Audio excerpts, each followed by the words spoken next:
As of very recently, Nintendo has been filing content ID matches against certain videos. What these are Nintendo acknowledging that there's third-party content in that video that they own. And they'll still allow the video to stay up, but they want the ad revenue that will go to them. That's a very big important thing that a lot of people are getting mad about.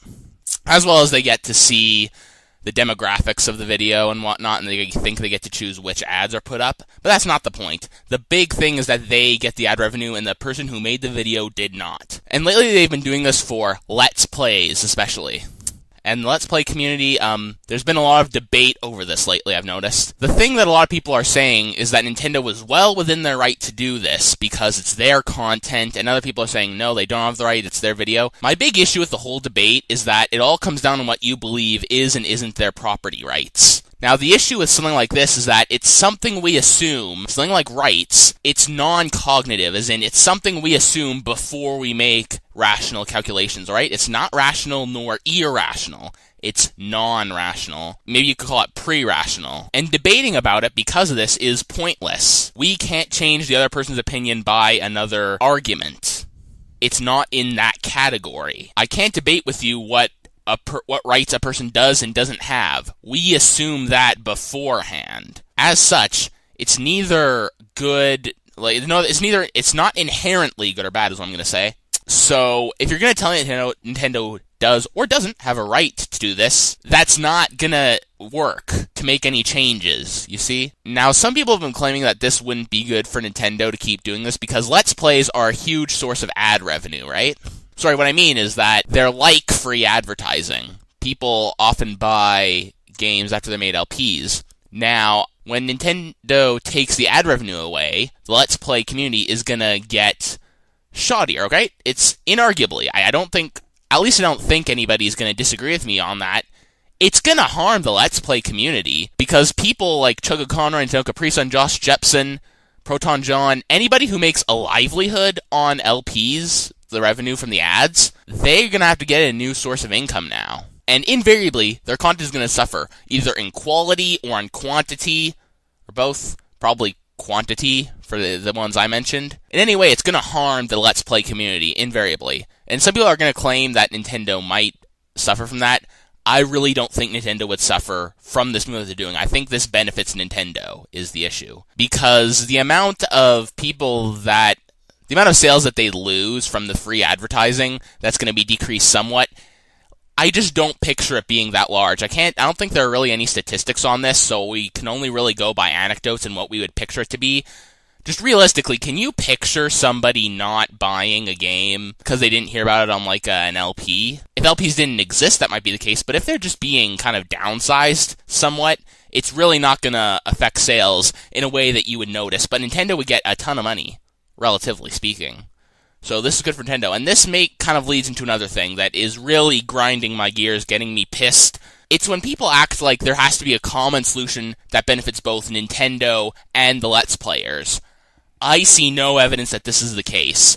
I see it as the interests of Let's Players and Let's Players fans versus Nintendo and Nintendo fans who are not fans of LPs specifically. Alright, these two are in conflict. If one group gets one of their goals, it's a detriment to the other, alright? And am I acting like you need to hate the other side because of this? No. And am I saying that every single person who's a fan of a Let's Player is not gonna argue against Nintendo?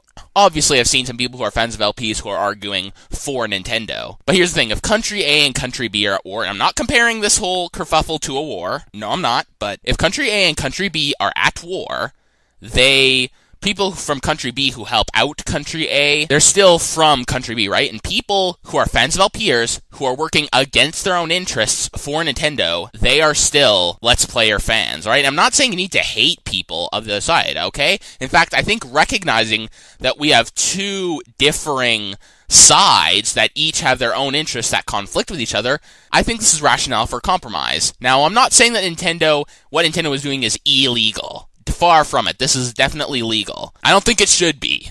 I'm advocating changing the legal system in some way, or using the legal system to fight this.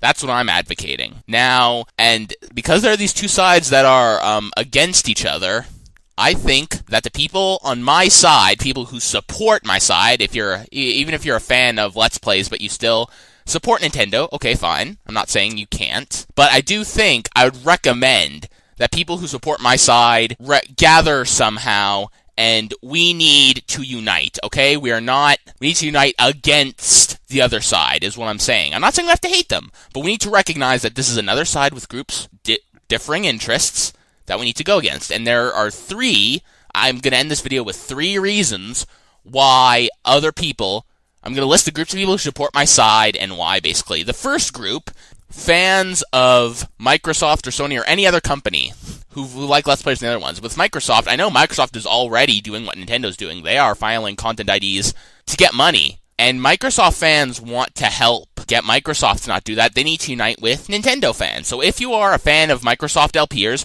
we need to unite to get both of these companies.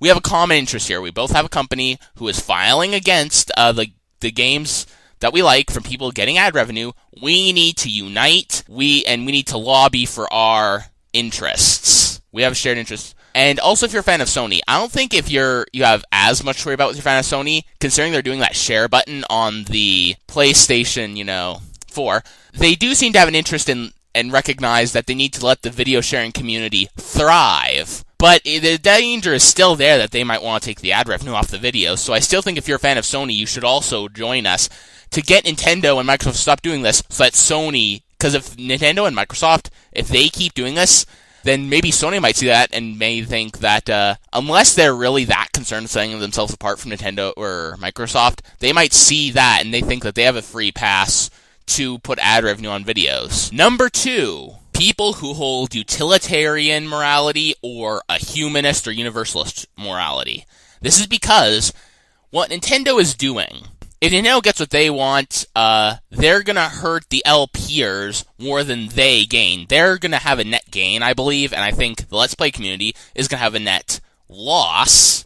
And in general, I think it's going to hurt us more than it will benefit them. So if you hold to universalist morality or utilitarian morality or humanist morality, any of those, what Nintendo brings about this, it will cause on-net suffering. It'll cause a net amount of pain in the world, or a loss of pleasure, I guess would be a more accurate term. Not a serious one, mind you. There are other issues in the world, but if you're fairly passionate about what happens in the gaming industry, and you hold the utilitarian or universalist moral values, and I know that many people do, you need to support us. We're the ones who would stand to lose more. And the third group is the actual Nintendo fans. Yes, I do advocate that, recommend that Nintendo fans who are not fans of LPs work against their own interests in this case.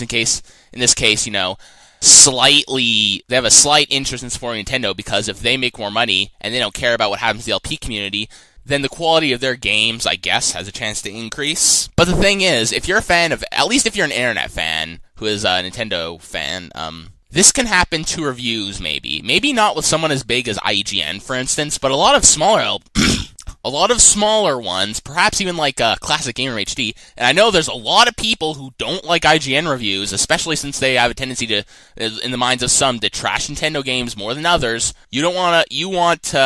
If you like reviews, this can happen to reviews, okay? And people who do reviews might have less of an incentive to do it now that we have this ad revenue. So the 3 groups of people that I think should support my side, that should support the side of the Let's Players and the Let's Play fans, who are fans of Nintendo, Microsoft and Sony fans, or fans of any other company, basically, any kind of LP fans, really, who are in danger of their companies doing this. And in the case of Microsoft, have already done. Number 2, people who are enthusiasts of gaming, who care about what happened in this sort of online community here, that hold utilitarian morality or universalist morality. And third, Nintendo fans who are just fans of the internet in general, because this can happen to you too. In fact, really, any fans of any internet reviews too, this can cause a slippery slope. I know it sounds like slippery slope fallacy, but first Microsoft did this, now Nintendo's following suit. There is a significant danger of other companies doing this. That's all I have to say. Hope you have a nice day.